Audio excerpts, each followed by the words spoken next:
Welcome to our channel. Today we how to back up your credit card data with Microsoft Excel templates. Easy tutorial step by step clearly. Begin by launching Microsoft Excel on your computer. Once open, click on File in the top left corner. From the drop-down menu, select New.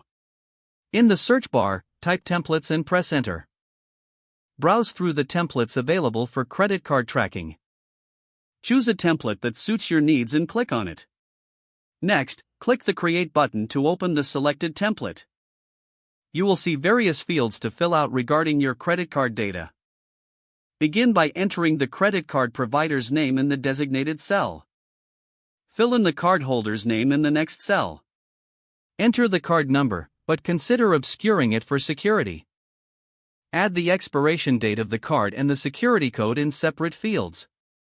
If the template allows, include a column for the credit limit.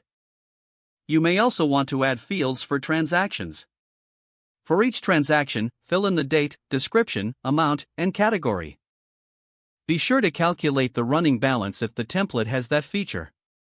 Once you have filled in all the necessary information, review it for accuracy.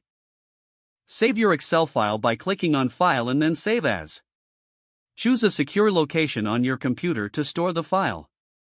Label the file clearly for easy access later. Consider using a password to protect the file for added security. After saving, regularly update your file with new transactions.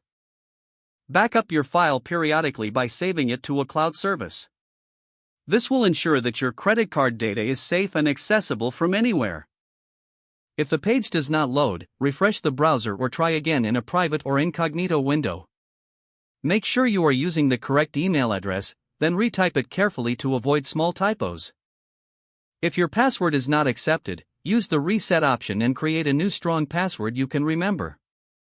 Check your spam folder for verification or security emails, then complete any requested confirmation steps. Enable two-factor authentication if available to improve account security and reduce unauthorized access risk.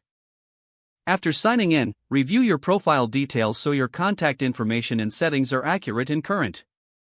Don't forget to like this video and subscribe to our channel for more step-by-step tech guides.